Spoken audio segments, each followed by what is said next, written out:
When was the last time you saw a movie in theaters that completely blew you away?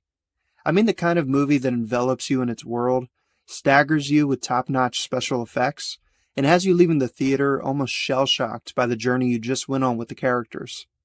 Although there have been some great movies in the past couple years like Top Gun Maverick, The Northman, and John Wick Chapter 4, the last movie to captivate me in this way was Dune Part 1. But Part 2 is an entirely different animal. It was literally the greatest cinematic experience of my entire life. This is what film should be. So grab your Shai-Hulud popcorn buckets and let's dive in. Dune Part 2 is directed by Denis Villeneuve and picks up almost exactly where the first movie left off. Paul Atreides and his mother Jessica have found refuge with the Fremen people after narrowly escaping death at the hands of the Harkonnens, Sardaukar, and the brutal desert. Paul begins to learn the ways of the Fremen, while struggling with being perceived by Stilgar and the southern tribes as the Messiah who has come to lead them into paradise. On top of this, Jessica is increasingly pushing Paul to embrace the prophecy, to manipulate the Fremen so he can get revenge on the Baron for killing his father. The events that unfold culminate in a conflict that shapes the fate of Arrakis in the known universe. Dune Part 2 was my most anticipated movie of all time, and that's a ton of hype to live up to.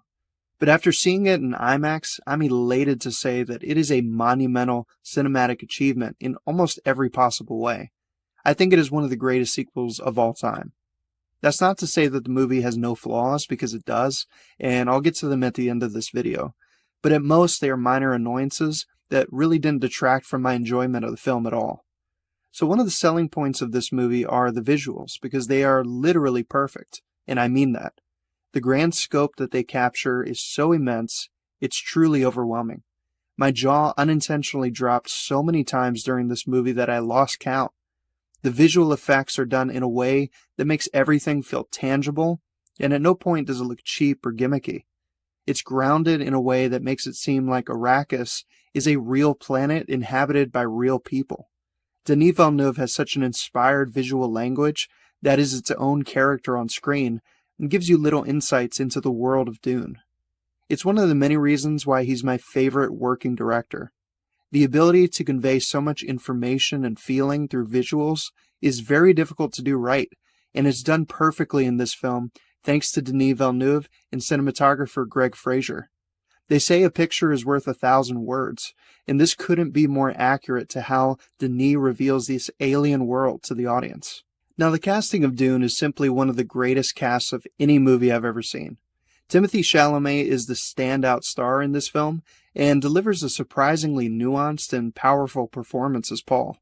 I thought he was very good in Part 1, but here he becomes an entirely different being, and it's astonishingly well acted. Javier Bardem was probably my second favorite performance as Stilgar, who adds some needed levity to the movie, but more importantly, brilliantly portrays a Fremen who's completely bought into the idea of Paul being the Lisan al-Gaib. Austin Butler as the Baron's nephew Fade Routha was excellent casting, and he's a complete psychopath, just like in the book. To be honest, almost everyone is incredible in their roles, except for Zendaya as Chani, or Chani, as Frank Herbert called her. The best way to put it is she was serviceable, but not ideal. Certain scenes I thought she was very good as Chani, but others it didn't really click for me. Not a huge complaint, but certainly worth mentioning. And while we're on the topic, the love story between Chani and Paul was very subtle and handled well. It didn't come across as cheesy or silly, which I really appreciated. Another great aspect of the film was the music. I know some had an issue with Hans Zimmer's score in Dune Part 1, in that it was at times overly bombastic, and other times was just weird metallic noises in the background.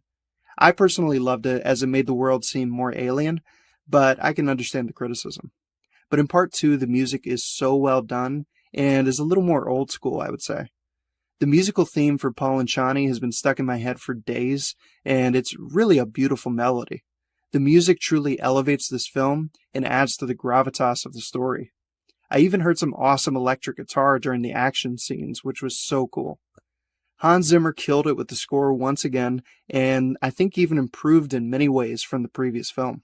So if you've watched this video thus far, you can probably tell I'm a huge fan of this movie and Denis Villeneuve's work. But I do want to address some minor issues I have with Dune Part 2. because it's not perfect, obviously. The big one is that I have read Dune, and I know how much, unfortunately, they missed from the book when adapting it into a movie.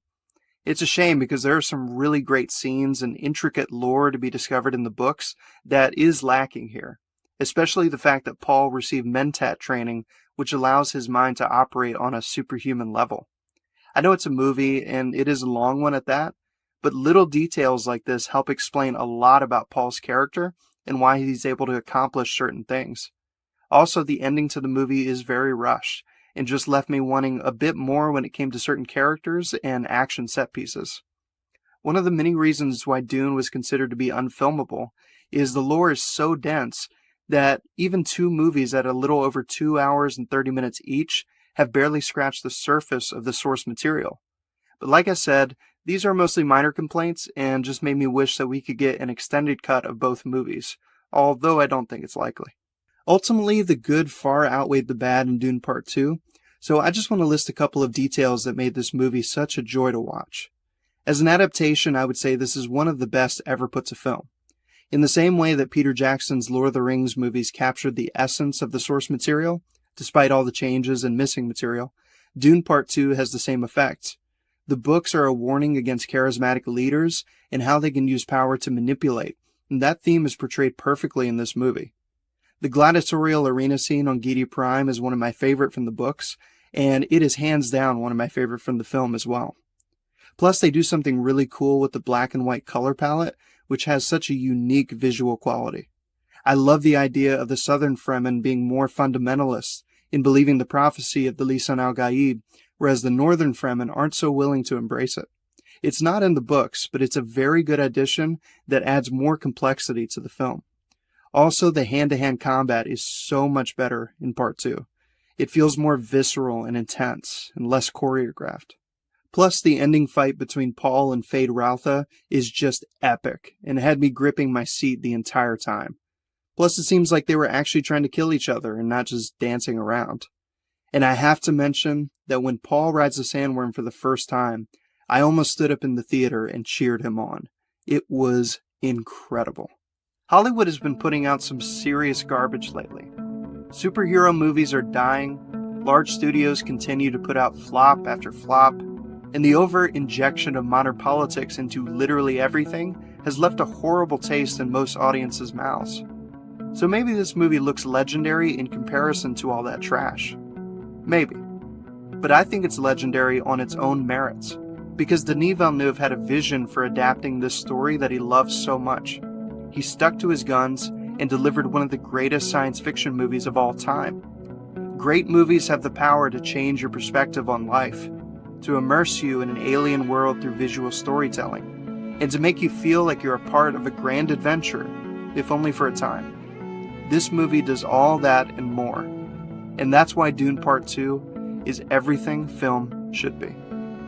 Thanks for tuning in, and I'll catch you later.